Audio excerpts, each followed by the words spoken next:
마태복음 6장 33절입니다. 함께 한 목소리로 봉독하도록 하겠습니다. 너희는 먼저 하나님의 나라와 하나님의 의를 구하여라. 그리하면 이 모든 것을 너희에게 더하여 주실 것이다. 아멘. 이 시간 이영원 목사님께서 나오셔서 먼저 하나님의 나라와 의를 구하기라는 제목으로 말씀 전해 주실 때 큰 은혜 받으시기 바랍니다. 나오실 때 큰 박수로 환영하도록 하겠습니다. 대단히 감사합니다. 우리 반포침례교회 성가대를 발견했습니다. 네, 자주 우리 성가대로 이렇게 좀 찬양해 주시면 예배가 더 풍성할 것 같습니다. 감사합니다. 귀한 찬양. 귀한 찬양을 들으니까 우리 설교 듣기 전에 같이 찬양을 한번 하면 좋겠다라는 생각이 들었는데요. 마태복음 6장 33절 아까 우리가 불렀던 찬양인데 좀 특이하게 한번 해볼까 합니다. 반으로 나눠 갖고 돌림 노래를 한번 생각해 봤습니다. 우리 교회의 특징이 아주 음악을 하시는 분들이 많고 또 음악을 좋아하는 분들이 계셔서 이거 아주 잘 아름답게 어울리게 찬양할 것 같아요. 그래서 첫째 줄 그 악보를 한번 띄워주시면 첫째 줄 너희는 먼저 그의 나라와 그 의를 구하라를 이쪽에서 먼저 부르시면 두 번째 줄 시작할 때 이제 저쪽에서 너희는 먼저 그의 나라와를 시작하는 거예요. 그러면 분명히 할렐루야 쪽이 이제 뒤에는 좀 이상하게 지겠죠? 그럼 먼저 끝난 분이 같이 부르면 되는 거예요. 왕년이 많이 보셨죠? 한번 해봅시다.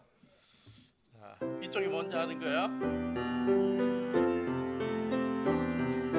1절만 합니다.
잘 되면 이제 우리가 다시 좀 더 한 단계 더 높이 하려고 그랬어요. 한 줄을 다 기다렸는데 이제는 반줄 기다리다가 들어갈까 그래서 나중에 잘 되면 또 한마디로 막 이렇게 해서 막 그냥 아름다운 멜로디가 막 퍼지게 할 생각을 했는데 시간 관계상 안 하도록 하겠습니다. 오늘 우리는 이 말씀의 이 구절의 의미를 바로 또 깊이 이해하고 삶의 적용점을 좀 생각해 보기를 원합니다. 헬라어 원어 문장의 순서는 이렇습니다. 너희는 구하라. 그러나 그 다음에 먼저 그 다음에 하나님의 나라와 그의 의를 그 다음에 그리하면 이 모든 것을 너희에게 주실 것이다. 우리는 동사가 맨 뒤에 나오는데 헬라어는 먼저 너희는 구하라 라는 명령이 먼저 나옵니다. 그래서 이 구하라 라는 의미부터 먼저 생각해 봅시다.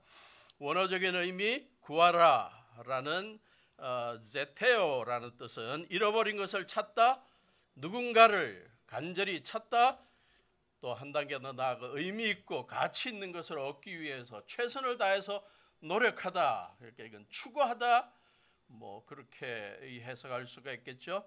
문법적인 강조점, 현재 진행 명령, 현재 능동 명령형 뭐 그런 표현을 쓰는데요. 한 번 구하고 끝내버리는 게 아니라 계속해서 중단 없이 구하는 겁니다. 계속해서 추구하고 중단 없이 구하는 걸 말합니다. 중도에 포기하지 않는 것을 말하고 주의를 집중하고 딴 데 관심을 빼앗기지 않는 것을 말합니다. 성경의 다른 곳에서 이 구하다, 찾다라는 표현이 자주 나오는데요. 주로 기도하는 상황, 또 예배에서 주님의 얼굴을 찾는 상황에서 많이 강조됩니다. 몇 구절을 소개합니다. 첫째, 시편 42편 1절. 하나님, 사슴이 시냇물 바닥에서 물을 찾아 헐떡이듯이 내 영혼이 주님을 찾아 구하고 헐떡입니다. 예레미야 29장 13절 14절. 너희가 나를 찾으면 나를 만날 것이다. 너희가 온전한 마음으로 나를 찾고 구하면 내가 너희를 만나주겠다. 나 주의 말이다. 내가 너희를 포로 생활에서 돌아오게 하겠다. 내가 너희를 쫓아보냈던 세상의 모든 나라 모든 지역에서 너희를 모아오겠다. 신약에서 히브리서 11장 6절. 믿음이 없이는 하나님을 기쁘게 해드릴 수 없습니다. 하나님께 나아가는 사람은 하나님이 계시다는 것과 하나님은 자기를 찾는 사람들에게, 구하는 사람들에게 상을 주시는 분이시라는 것을 믿어야 합니다. 성경에서 기도를 통해 주님을 찾고 응답을 찾고 추구하고 믿음을 가지고 살라고 소개합니다. 그런데 오늘 본문에서 특히 강조하는 바는 32절에서 나왔던 구하다는 문맥하고 대조시켜서 강조됩니다. 32절에는 뭘 강조하죠? 이방 사람들이 구하는 게 있다. 그러나 너희들 나의 제자들은 구하는 게 달라야 된다. 이방 사람들은 뭘 구한다고요? 먹을 것, 마실 것, 입을 것, 의식주, 일용할 양식을 구하는데 한 그릇보다 나아가면 육신의 정욕, 안목의 정욕, 이생의 자랑, 부유함, 지위, 명예, 쾌락 이러한 것들을 추구하겠지만 예수님의 제자들은 이러한 것들을 넘어서서 하나님의 나라와 하나님의 의를 추구하고 살아야 된다. 그렇게 대조됩니다. 그래서 우리가 구하다는 의미를 좀 더 깊이 알 수 있기를 바랬고, 두 번째 먼저라는 이 한 단어 속에서 아주 여러 가지 우리에게 신앙의 원리 교훈을 생각하게 만듭니다. 헬라 원어는 프로톤이라는 단어인데요. 시간적으로는 first in time, 시간적으로 처음, 먼저.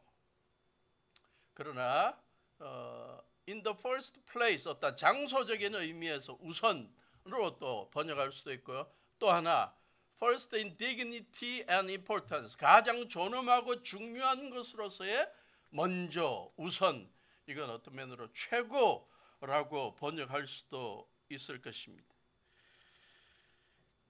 이 먼저라는 단어가 우리 그리스도인들의 삶과 신앙에 있어서 지켜야 할 원칙을 하나를 소개하는데, 그건 바로 우선순위의 원칙이죠. 우리의 매일의 삶에 있어서 먼저 해야 할 것과 나중 해도 될 것을 구분할 줄 아는 지혜가 있기를 강조합니다. 우리의 삶에 중요한 결정을 할 때 우선적으로 해야 될 것, 고려해야 할 것들을 바로 분별하라는 말입니다. 그럴 때 우리가 진정으로 부족함이 없는 풍성한 삶을 누릴 수 있다는 것입니다. 다른 별로 우선적으로 하지 않아도 될 것들에 너무 신경 쓰고 시간을 빼앗기다 보면 정말 우리 삶의 중요한 것들, 가치 있는 것들을 놓칠 수가 있다 하는 거예요. 스티븐 코비에 대해서 많이 들어보셨을 것입니다. 성공하는 사람들의 7가지 습관, 베스트셀러가 됐죠.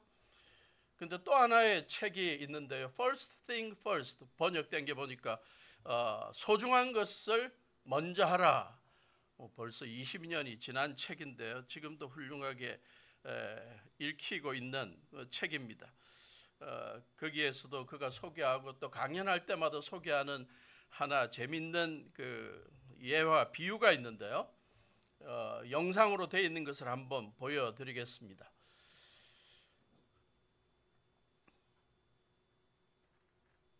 시간 관계에서 좀 빨리 돌릴 것입니다. 저랑 그릇에다가 조그만 자갈을 많이 담은 그릇인데 거기에 큰 자갈들을 넣어보라 그럽니다.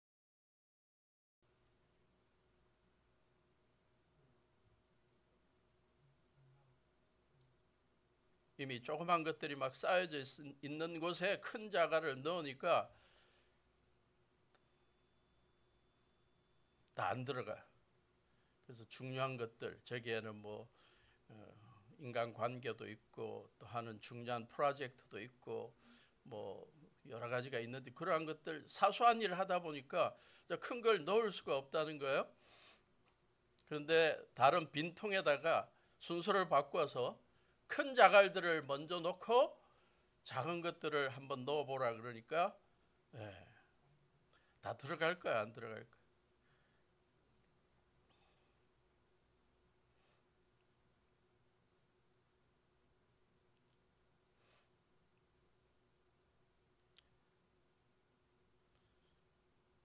앞으로 확 돌려버립시다.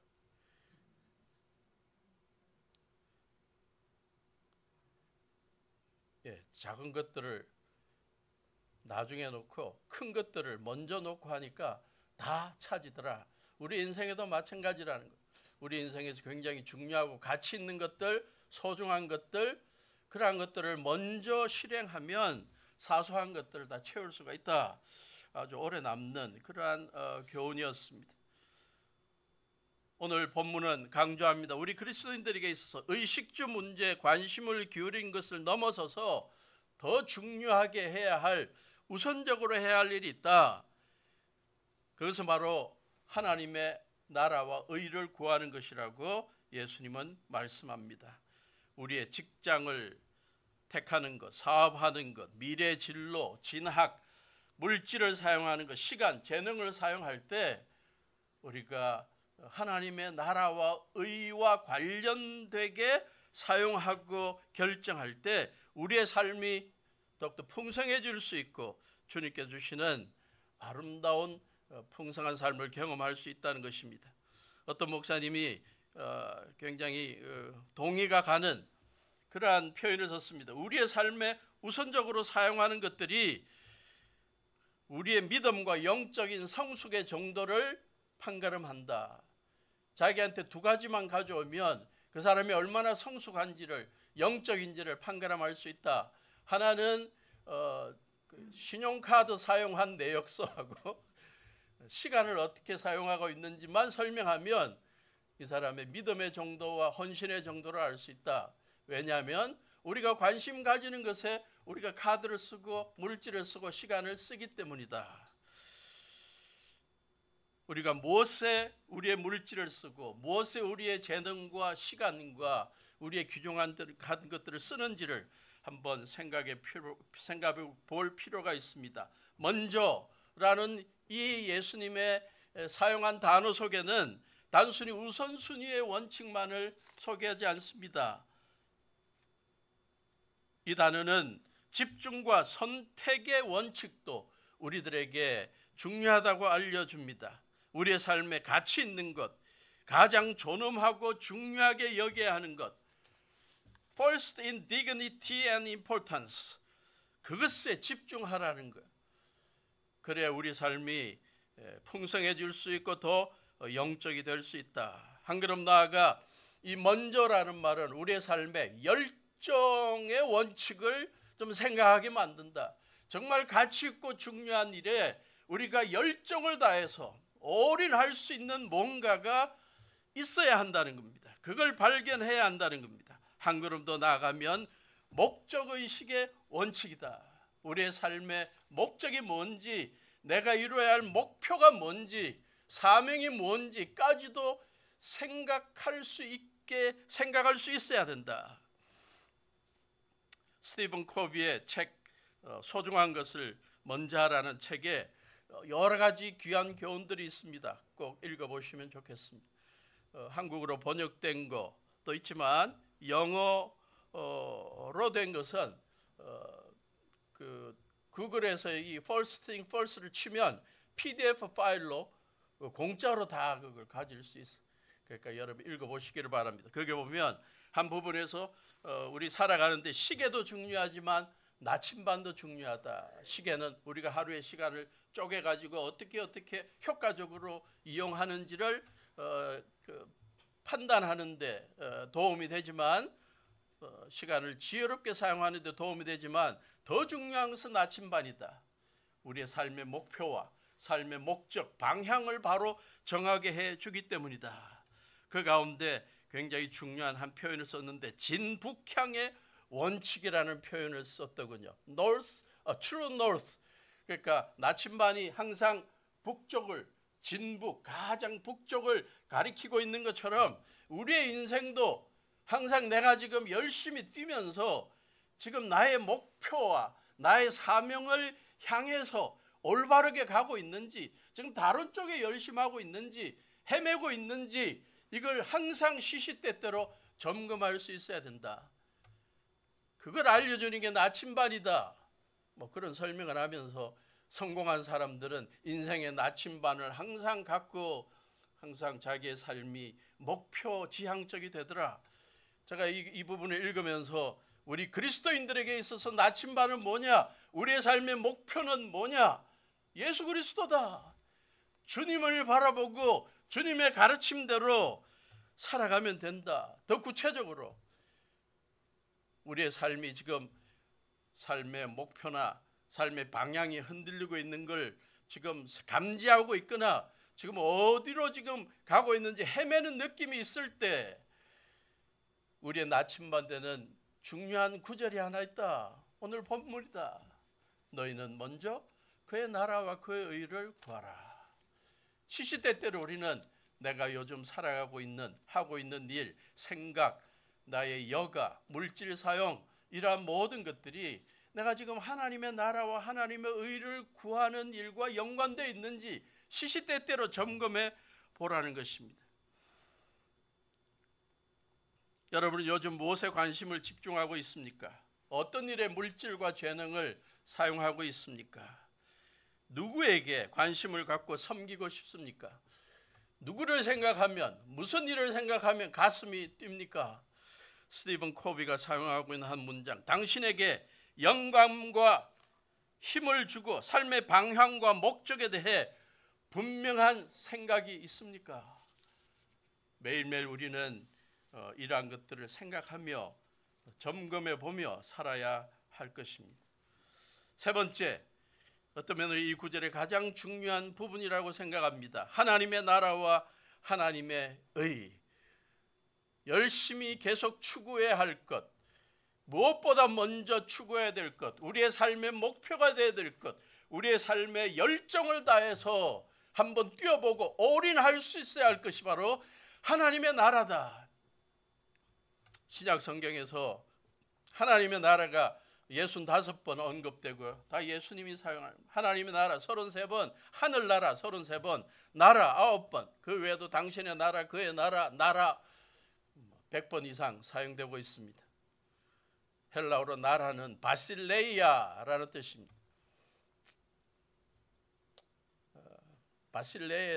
바실레이아라는 단어가 저 유럽 쪽에서는 식당이나 뭐 이런 데서 많이 사용되고 있는 것 같아요. 그런데 그 의미가 여러 가지가 있습니다. 이 왕이 통치하는 나라, 그래서 왕국이라고 번역하는 것들도 많이 있어요. 왕이 통치하는 영역, 그래서 이 지역적인 개념도 있지만 또 하나는 권력의 개념입니다. 왕의 권력, 왕의 권위, 왕의 통치권, 이러한 것들을 강조하는 단어입니다. 그래서 한 걸음 더 나아가 주권, 다스림, 이러한 의미도 있습니다. 안타깝게 성경에서 이 헬라어 성경을 한국어로 번역하면서 번역자들이 일관적으로 나라라고 번역해 버려가지고 자꾸 지역적인, 장소적인 개념만 이해합니다. 그래서 이 본래의 의미가 아주 이상하게 오해될 가능성이 많아요. 번역을 잘못하면 반역이 된다라는 유명한 말이 있죠. 자, 이 구절이 가장 대표적인 예 같아요. 그러니까 너희는 그의 나라와 그의 의를 구하라 그러니까 많은 그리스도인들이 우리가 살고 있는 이 나라는 하나님의 나라가 아니고 여기에서 예수 믿다가 죽으면 천국 가는 그 나라가 하나님의 나라라고 자꾸 지역적으로 그 나라만 가려고 그래요.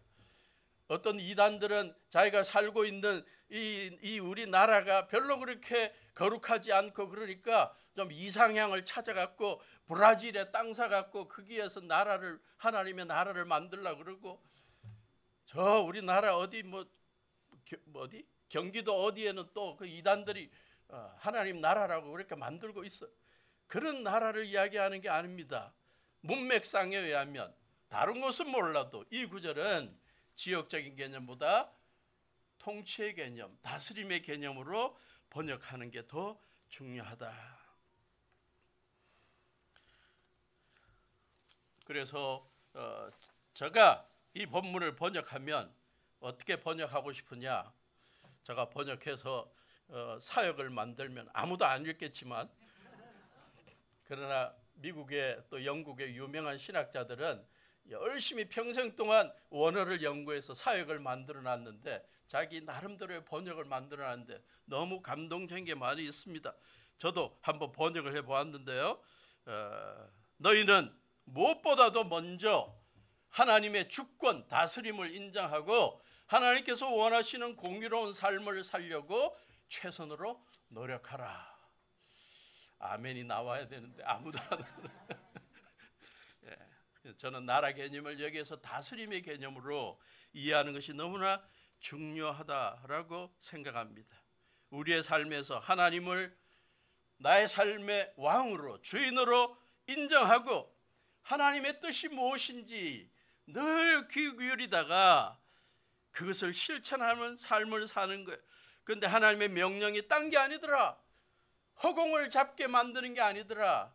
나의 의를 이 땅에서, 너가 속한 곳에서 실천하라. 의를 보여라. 그리하면 결과적으로 얻게 되는 게 뭐다? 로마서 14장 17절에 사도 바울이 표현하고 있습니다. 로마서 14장 17절 같이 읽어볼까요? 시작. 하나님의 나라는 먹는 일과 마시는 일이 아니라 성령 안에서 누리는 의와 평화와 기쁨입니다.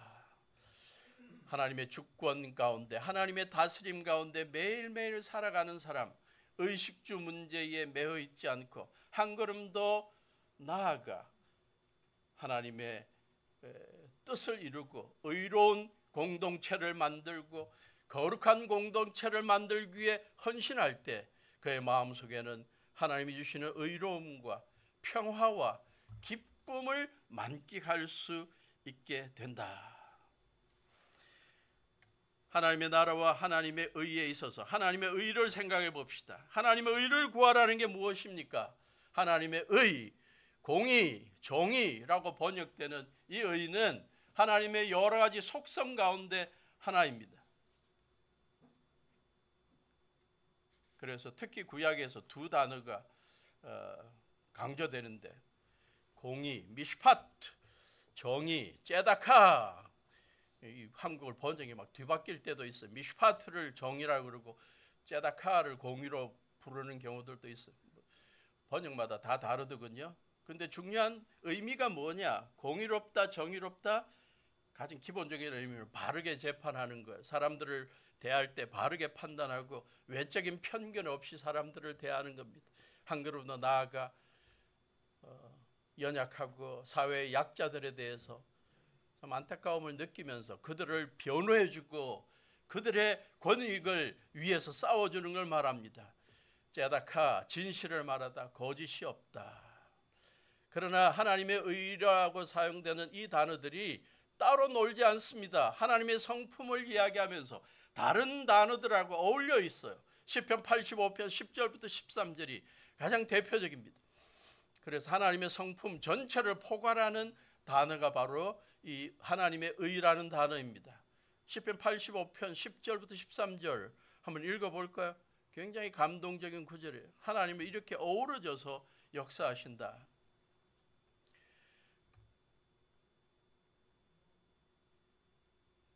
제가 빠뜨린 것 같네요.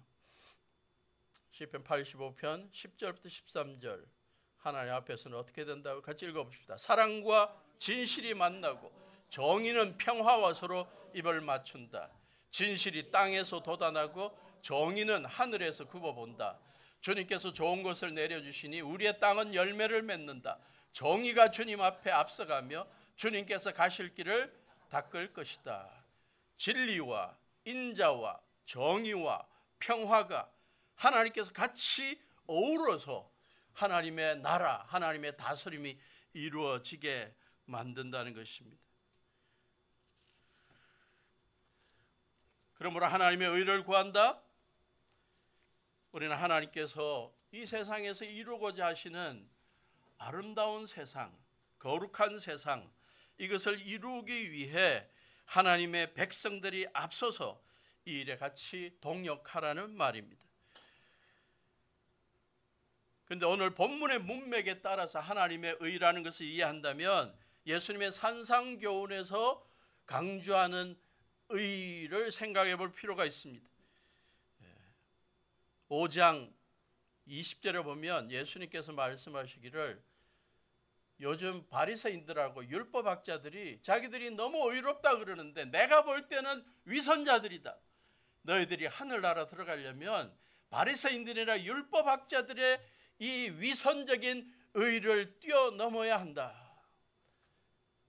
예를 들어 너희들은 마음에 가난함을 유지하고 사람들이나 하늘 앞에 겸손해야 되고 하나님의 의를 이루는데 목마르고 그걸 이루기 위해 추구하고 최선을 다해야 된다.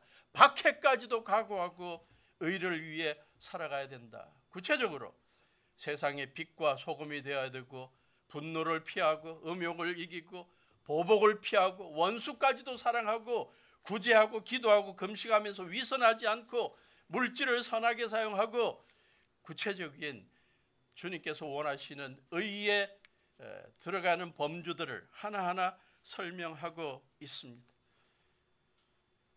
하나님께서는 구약의 이스라엘 백성들이 바로 이러한 하나님께서 원하시는 거룩한 공동체, 의롭고 인자한 공동체로 서로 더불어 살며 평화로운 공동체가 되기를 원했습니다. 그런데 하나님이 보시니까 정말 불의하고 권력자들부터 가진 자들부터 가난한 자들을 억압하고 빼앗고 그리고 서로 가난한 자들 누구 예외 없이 서로 거짓하고 서로 사기치고 막 이런 걸 서로 싸우고 이런 걸 보면서 하나님께서 참다 때때로 그 백성들 선민들을 심판하고 있습니다.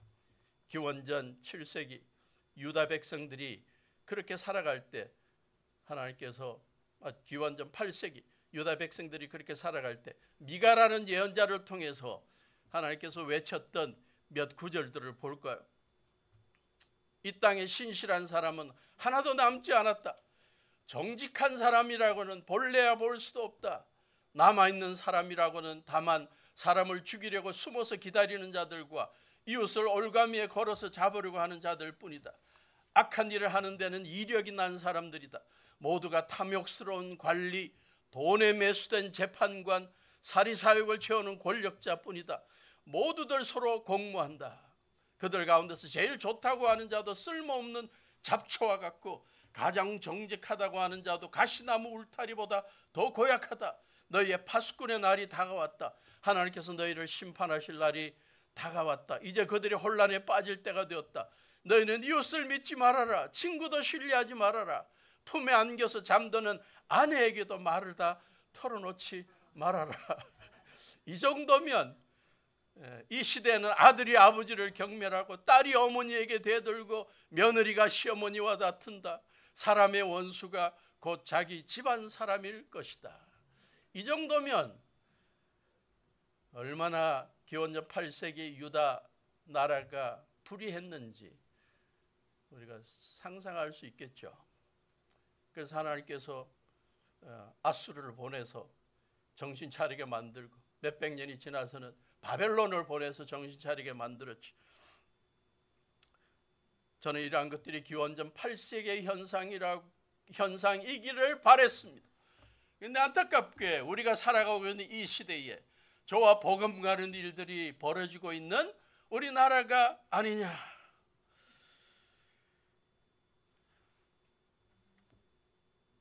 이러한 상황 속에 우리 그리스도인들부터 공의를 회복하자. 그래서 하나님의 나라와 하나님의 다스림과 하나님의 의를 실천하는 그리스도인이 되어라고 주님께서는 말씀하고 있습니다. 시대가 어렵고 나라가 어지럽고 불의가 판치고 있는 때마다 그때일수록 우리 그리스도인들이 책임이 막중합니다. 우리의 가정, 우리의 직장, 학교, 사회, 교회에서 하나님이 원하시는 의로움과 인자함과 편견 없음과 진실과 가난한 자들을 돌보기를 원하는 그러한 마음들이 어우러져서 우리가 속한 공동체가 하나님의 나라가 되도록 만들어야 하는 것입니다. 20세기 초기 중기에 미국에서 아주 존경받던 설교자 또 신학자 한 명이 있는데 도널드 반하우스라는 분이 이분이 라디오 설교도 해서 지금까지도 그분이 돌아가신 다음에도 지금까지도 그 라디오 설교 프로그램이 계속되고 있는데 그분이 정육점 주인 이야기를 했습니다. 정육점에서 고기를 잘라 파는 한 사람이 있었는데 주인이 있었는데 예수님을 믿게 되었습니다. 목사님이 방문해서 질문했습니다. 예수님이 당신 마음에 들어가고 난 다음에 당신 삶에 어떤 변화가 일어났습니까? 라고 물었습니다. 그랬더니 싱긋이 웃으면서 전에는 내가 고기 잘라 팔 때 저울에다가 고기를 얹어 놓고 내 손가락을 이렇게 좀 더 눌러갖고 고기가 좀 더 무겁게 이렇게 계산돼 갖고 내가 몇십 그램이라도 더 내가 얻어먹는 빼먹는 그러한 짓을 했습니다. 근데 예수님을 믿고 난 다음에 내가 이제는 저울에 고기를 얹어놓고 멀찌감이 떨어져 있대요. 그게 자기의 삶의 변화를. 그리고 옛날에 자기가 사기치던 그래서 손해봤던 사람이 오면 일부러 이전에 자기가 그 손가락 얹어가지고 좀 더 빼먹던 그게 너무 마음에 찔려갖고 고기를 그만큼 더 얹어준대. 저에게는 너무나 큰 감동이었습니다. 그리스도인들이 이렇게 삶의 변화와 회복이 있을 때 하나님의 거룩함이 공의로움이 이루어질 수 있다고 믿습니다. 우리가 그렇게 살아가면 좋겠습니다. 마지막 마태복음 6장 33절 끝에 하나님의 다스림과 하나님의 의를 추구하고 살아가는 자들에게 주시는 약속이 있죠. 그리하면 이 모든 것을 너희에게 더하여 주실 것이다. 이 모든 것, 아까 32절에 하면 먹는 것, 마시는 것, 입는 것, 의식주 문제죠. 이걸 뛰어넘어 주님께서 그것도 해결해 줄 뿐만 아니라 더한 것들, 그 삶에 필요한 모든 걸 채워주시고 사람들로부터 존경받게 하시고 풍성한 삶을 마구 채워주신다는 것. 가장 대표적인 예가 열왕기상 3장에 나타나는 솔로몬입니다. 솔로몬이 아버지 다윗을 이어 왕이 되었는데 젊어서 왕이 되었습니다. 마음에 큰 부담이 됩니다. 그래서 왕으로 시작하면서 1000번제를 하나님 앞에 쌓죠. 제사를 드리고 예배를 드리면서 하나님 앞에 기도합니다. 하나님 왕 잘 되게 해주십시오. 그러니까 하나님께서 질문하죠. 뭘 원하냐? 너 기도 제목이 뭐냐?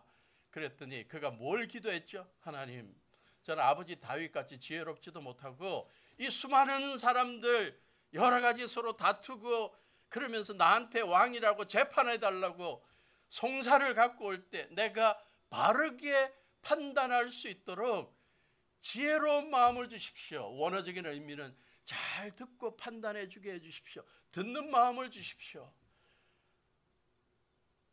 솔로몬이 그때 하나님의 나라와 하나님의 의를 구하는 기도를 한 것 같아요. 하나님의 그 기도 듣고 너무 감동을 했어. 야, 너 진짜 대단하다. 너 사적인 건 놓고 기도한 게 아니고 원수 잡아달라고 기도한 것도 아니고 너 부자 되게 해달라고 기도한 것도 아니고 너무 감동적이다. 오래 사는 것도 아니고 부유한 것도 아니고 원수 갚는 것도 요구하지 않았다. 부귀와 영화 다 주겠다. 너 다 가져라. 올바른 기도, 올바른 간구가 있을 때 하나님께서 다른 것 필요한 걸 다 채워 주신다는 것입니다. 우리의 삶에도 이러한 걸 좀 경험해 보면 좋겠습니다. 우리가 하는 일마다, 우리가 물질을 사용할 때마다, 우리의 시간을 사용할 때마다, 우리의 재능을 사용할 때마다 이걸 통해서 내가 어떻게 하면 하나님의 영광이, 하나님께 영광이 돌려지고 영혼을 구원하고 교회가 건강하게 자라고 가난한 자들의 삶이 풍성해지고 이 하나님의 다스림 속에서 공의로움에 하나님의 공의로움을 실천하기 위해 힘쓰면 하나님께서 우리에게 필요한 걸 넉넉하게 채워주신다. 그걸 우리가 늘 기억하고 우리의 기도 제목에 하나님의 다스림 속에 주님의 의로움을, 주님의 영광을 드러낸 저희들 되게 해주십시오.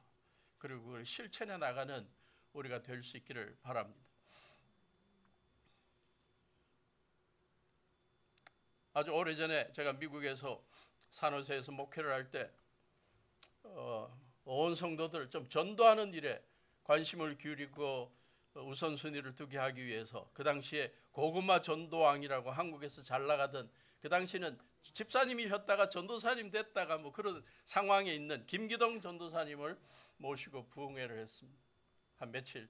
그래서 고구마 전도법을 가르치게 하고 살아오면서 거의 전도하던 것들을 소개하게 했는데요. 보니까 어디서 많이 본 사람 같아요. 그래서 뭐 이 억양도 보니까 좀 아래쪽 부산 억양이고, 그래서 서로 뭐 식사하다가 이야기하다 보니까 서로 부산 사람인 걸 알게 되고, 학교 어디 나왔냐고 서로 이야기가 나오고, 그러다 보니까 중학교가 같은 중학교에서 동해중학교라고 같은 중학교였는데 따져보니까 나이도 같고 동기동창이었어. 그래서 집에 가가지고 중학교 사진첩을 봤더니, 앨범을 봤더니 저희 반 바로 옆반에 있더라고요. 그래서 그때 부흥회할 때 저걸 보여줬었는데 수십 년이 지나서 저는 목사가 되었고 그분도 뒤에 또 미국에 가서 신학교에서 공부하고 지금 LA에서 목회를 잘 하시는데, 전 세계적으로 이 영혼을 구원하는 전도의 중요성을 강조하는 최고의 부흥사 목사님이 되었습니다. 그래서 그만 보여줘도 됩니다. 생각보다 너무 오래 보여줘서 감사합니다.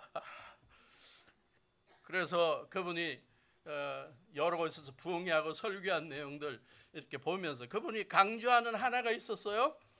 나는 하나님 일하고 하나님은 내 일 하시고, 그게 그분의 삶을 통해 경험한 인생의 원칙이더라. 그러면서 그분은 꼭 이 마태복음 6장 33절의 구절을 어떤 간정 집회, 부흥 집회를 해도 끝부분에 이걸 소개하더군요. 그래서 제가 여러분들에게 좀 보여드리려고 합니다. 시간 관계상 다 보여드릴 수가 없어요. 제가 이걸 찾아가지고 혼자 새벽에 보면서 거의 그냥 막, 이분이 말도 너무 잘하시고 표정도 너무 웃겨갖고 그냥 무서워서 막 숨이 막히는 것 같았어요. 저기 아마도 그 여의도 순복음교회에서 간증한 것 같은데요. 1시간 36분짜리예요. 근데 이건 시간이 가는 것도 모를 정도로 재밌게 깔깔거리다가 숨 막히다가 막 주체할 수 없을 정도로 웃다가 교훈을 얻고 했습니다. 마지막 한 1분 반만 여러분들에게 보여드립니다.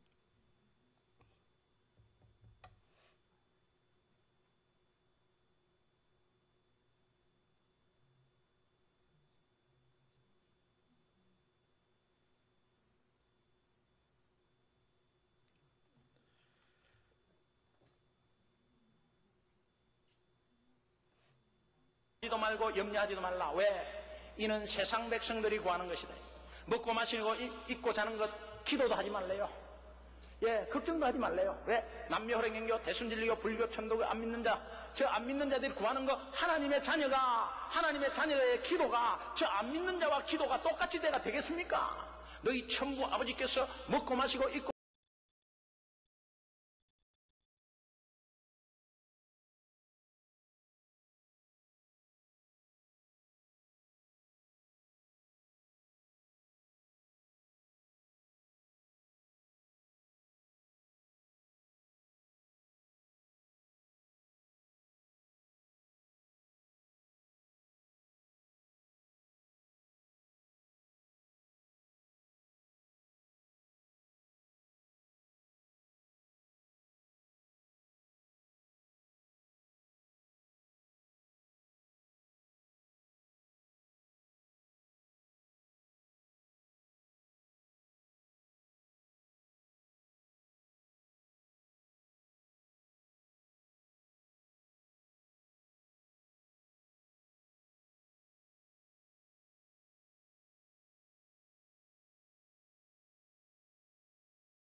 기를 바랍니다. 웃음이 필요하신 분들, 감동이 필요하신 분들, 눈물이 필요하신 분들 꼭 한번 읽어보시고 한번 들어보시고 또 전도하는데 도전을 받을 수 있기를 바랍니다. 결론을 맺습니다. 메시지 성경에서 유진 피터슨 목사님의 메시지 성경에서 마태복음 66장 33절을 이렇게 번역하고 있습니다. 너희는 하나님이 실체가 되시고 하나님이 주도하시며 이 부분이 하나님의 나라라는 부분이겠죠. 그걸 하나님의 실체, 하나님의 임재를 느끼고 하나님의 다스림, 주도를 느끼며 살아가면서 의를 추구하면 하나님이 공급하시는 삶에 흠뻑 젖어 살아라. 뭔가 놓칠까 봐 걱정하지 말아라. 너희 매일의 삶에 필요한 것은 모두 채워주실 것이다. 저 부분에서 저는 삶에 흠뻑 젖어 살아라. 이 표현에 제가 감동을 했습니다. 좋은 표현 같아요. 하나님이 임재하시고 하나님이 나를 주도하시고 다스리시는 삶에 흠뻑 젖어 살아가는 저와 여러분 될 수 있기를 바랍니다. 주님의 나라와 주님의 의를 구하며 살아가다가 하나님이 공급하시는 것을 흠뻑 느끼고 젖고 경험하고 살아가는 우리 모두가 될 수 있기를 주님의 이름으로 축원합니다. 다 같이 일어서셔서 너희는 먼저 그의 나라와 1절 부르고 주님 앞에 드리고 기도하고 마치겠습니다.